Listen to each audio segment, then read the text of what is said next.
And so welcome to the last week in a series, an abundance series that we have been doing that has been based on the book In the Flow of Life by Eric Butterworth. So we have been for the past month talking about principles and practices that enable us to live an abundant life, to live a life where we feel like we are living in abundance. And whether that is an abundance of money or an abundance of friends or an abundance of opportunities for creative expression, it's an abundance of whatever it is that you deem to be good, that you name good in your life. So we've been talking about principles and practices to live in that abundance. And so today, in honor of the Season for Nonviolence and to wrap up this abundance program, we are actually looking at the chapter in the Flow of Life that's called The Art of Getting Along. And so it is focusing on principles and practices so that we are experiencing enough love in our lives. And so all of us, we have a need to get along with the people in our lives. Yes? To get along with our spouses and our neighbors and our coworkers and our kids and our parents and whoever it is. We have this need to get along with people. And when we aren't getting along with those people in our lives, it feels distressing. Yes? We need, I think that need comes out of a need of our own spirit, which is really a need to be in that felt experience of unity. Because we are all connected with everyone and everything. So it's this soul need that we have. And we have this soul need to get along because we are part of the one. Because we are all part of the whole. Because we are all part of and connected to each and every other person on this entire planet. And so that really then comes out of a soul longing, I think, to live in that felt experience of oneness. Because that's where we come from, is that essence of oneness. And it's a longing to live in that felt sense of oneness. And so as spiritual beings, we also have this need to live in alignment with our own spirit, with our own divine nature, with that presence of the infinite one. That's why that need to live in unity with each other. We also have this need within us and a deep desire to live in peace and to move through the world and through our lives with a sense of ease and well-being. The problem is, as you know, we don't always get along with everybody in our lives. No? We don't always see eye to eye with people. We don't always agree with people. We don't always agree with what is important or what is valuable. We don't always agree on perspectives, the way that we see things in life. We don't always agree on what is valuable. Or we don't always agree on values. We don't always agree on political perspectives and stances. We don't always agree on the answers or the solutions to problems that are going on in the world. All of that kind of creates conflict in us. We have conflict with our parents. We have conflict with our kids. We have conflict with our spouses and our coworkers. Just look at who we're in relationship with, and there are times when we have conflict with those people. And really, I think the real problem underneath all of that is really that we require that people meet our standards, that people meet our expectations, and that they live up to those standards and those expectations. And when they don't, we get judgmental, and we get angry, and we don't like them. Do you have that experience in your life? And what happens then is that posture and that attitude is that we close ourselves off from the flow of good in this world. We close ourselves off from the peace that lives inside of us that is always there. We close ourselves off from our own love and from that love that connects us with every other person on this planet. In our judgmental attitude and being angry and I don't like you anymore, we close ourselves off from all of that. From the peace, from the love, from the connection with everyone. It comes out of our ego's need to be right. And when we come from that place, our egos need to be right, we block the flow of good coming from us and coming to us. And so the title of my talk today is Getting to the Heart of the Matter. And I'm talking about that we experience the kingdom that we already live in. We experience that flow of good when our hearts are open and when our hands are open. And when we are in judgment and animosity and prejudice, that removes us from that experience of the flow. It removes us from the experience that we are living in this kingdom of God, this kingdom of good right now. It's kind of like we put up this wall around us and nothing can get out and nothing can get in when we're in that attitude. You know what? And you might be saying it to yourself, yes, but they're wrong. Yes, but they're mean. Yes, but they are evil. Do you find yourself saying that about some people in the world today? Yes, but they are evil. And so in this book, In the Flow of Life, Eric Butterworth says, you may be certain that the problem is, quote, out there, but the desire to retaliate or incriminate is a state of your consciousness.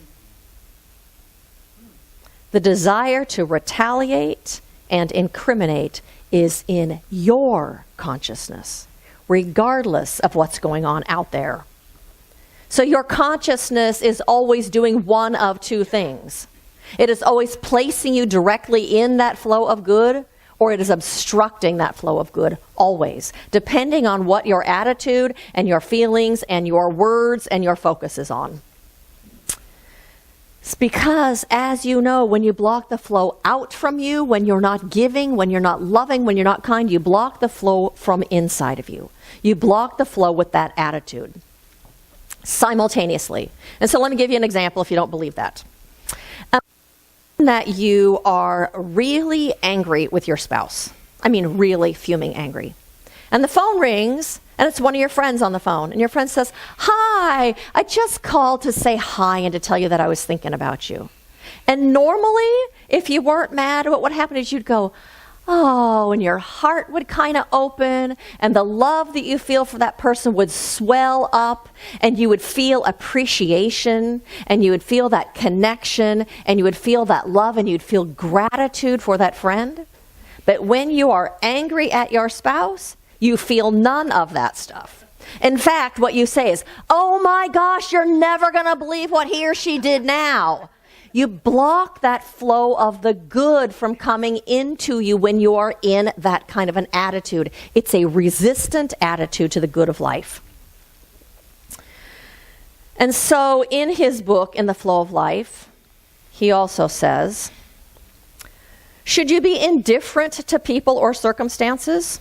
Not at all. It is your world. Certainly do what you can do. But if there's nothing constructive that you can do, then it is folly to engage in self-destructive bitterness or anger or worry or fear. If there is something you can do, do it. If there's something you can do to create positive change in the world, if there's something that you can do to bring more peace and love and harmony in this world, do it. But if there's nothing that you can do, don't spin and be in resentment and anger and frustration. It doesn't do anybody any good. It doesn't change anything, and it blocks you from all the good that is already in your life. And so at Living Beyond Limits, we teach tools here. We teach tools for spiritual living as opposed to religious doctrine. And we share tools to transform our personal lives, and thus, as we transform our personal lives, to make this world a better place. And our message is all about being a beneficial presence in this world, or being an avenue for that divine presence to come into this world and to express itself in a greater way. And so, he says, it's a story.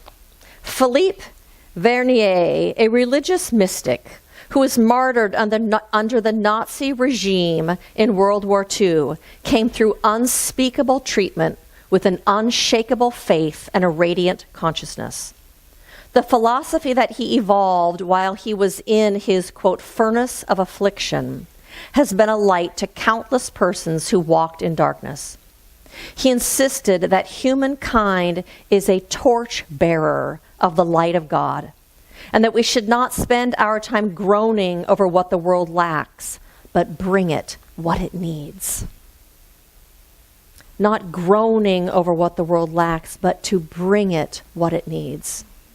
He also says it takes two to make a coral, but what is often not realized is that it only takes one to commence the dissolution process. It only takes one to shift what's happening in your experience, to shift the relationships with other people.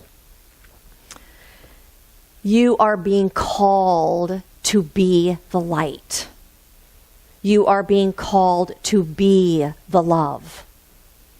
You are being called especially to be the light and to be the love in the places where it is not being expressed in this world.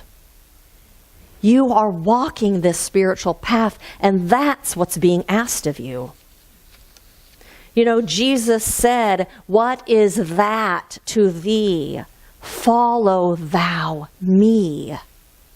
We are being called to be that Christ presence, to bring that light and that love of God into this world, to be an avenue for the light and the love and the peace and the wholeness of God to express in this world. We are being called to be that place so that healing can take place.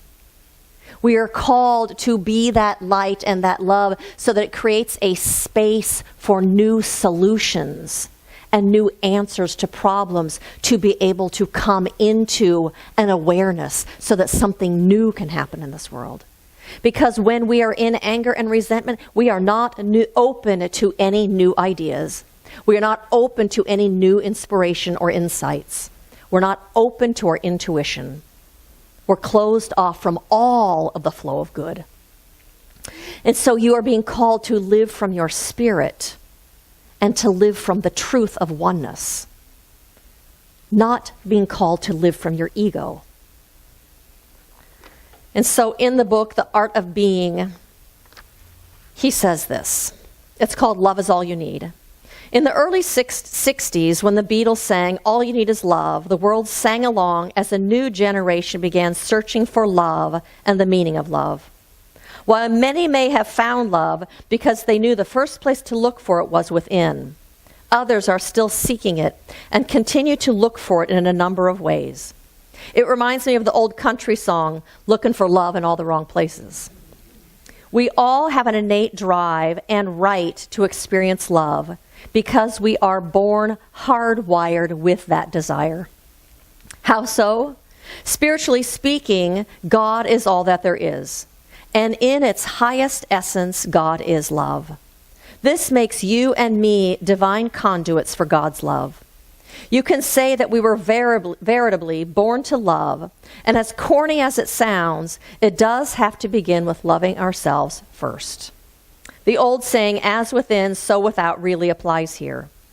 You have to discover love within. We have to discover love within ourselves before we can extend it to the world. Yes, we're talking about authentic self-love here, the love of God. True self-love does not mean ego-centered love, edging God out, but actually just the opposite. It means getting our little selves out of the way and allowing God to do the loving through us. Capital S, self-love, is the key that unlocks the door to loving others and to loving our world. We're being called to get our little selves out of the way, to get our little resentments out of the way so that love can be made real in this world. So in order to be that presence of love that he's talking about, we have to get outside of our ego. We have to get outside of that small self. We have to get outside of needing the world to meet our needs, to feel whole and to feel safe and to feel secure and to know that we are enough. Instead, we need to be connected to our spirit, to that divine presence. We need to be connected to an awareness that knows that we are living in that divine presence and that it is always right where we are. We need to be connected to a knowing that that presence holds all the good that we could ever need in our lives. That's where our safety comes from. That's where our security comes from. Our safety and our security comes from knowing that we are being guided and that we are being led so that we are in the right place at the right time. That we are being guided and that we are being led so that we are safe and out of harm's way. To know that all the good that we need comes out of that infinite presence. And so we're being called to live out of that awareness. That the good that we desire, the peace and the ease and the well-being and the safety and the security do not come from the world.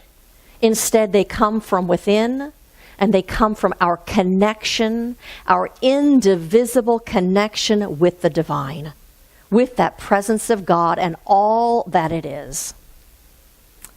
It comes from that awareness that the nature of that presence is to express as the good, and that it is God's good pleasure to give us the kingdom. It comes out of the awareness that we live in that presence. And that presence expresses, like I said, as wisdom and as guidance. It expresses as safety and security. It expresses as an abundance of good. It expresses as an anchor of peace inside of us that is always there when we turn to it. It expresses as opportunities to express ourselves and opportunities to receive. You live in that kingdom now. But you know what? You only experience it when you're open to it. Open-hearted and open hands. So there's a little story that says, a class of students was asked to list what they thought were the current 7 wonders of the world. While there were certainly some differences in lists created, the following received the most votes. Egypt's Great Pyramids, the Taj Mahal, the Grand Canyon, the Panama Canal, the Empire State Building, St. Peter's Basilica, and the Great Wall of China. While gathering the students' lists, the teacher noticed that one student had not finished her paper yet. So she asked if the young girl was having trouble creating her list. The little girl replied, "Yes, a little. I couldn't quite make up my mind because there were so many." The teacher told her, "Well, tell us what you have and maybe we can help." So the girl hesitated and then she read her list to the class. To see, to hear, to touch, to taste, to feel, to laugh, and to love. To love is the greatest gift that we have. To love even when other people aren't deserving of it, even when other people aren't reflecting it back to us. What a gift is that? To be able to love ourselves, to be able to love our fellow humanity, to be able to love the people we don't agree with. And so my invitation to you is to get centered in your heart, to get centered in your spirit, to make living from your spirit, from spirit itself, as your top priority. Make that the guiding thing in your life. And remember that love changes things. Love changes relationships. Love changes people. Love changes the things around you. Love changes your relationships so that they are better, or if it doesn't change them to be better when you are anchored in love, it allows them to fall away, and it changes you. And so as a result of being that presence of love in this world, of being the light, you'll be moving through your life with greater ease and greater peace. Be moving through your life feeling full of love, love for yourself, and love for humanity, and love for life, you'll be open to good, open to receive it, and open to give it. And in turn, open to a great flow of good into your life. And you will be acting as a healing balm in this world. And so blessings to all of you as you walk this spiritual path and discover that divine presence that is always within you and that is always all around you, and as you bring that into this world. Blessings to all of you.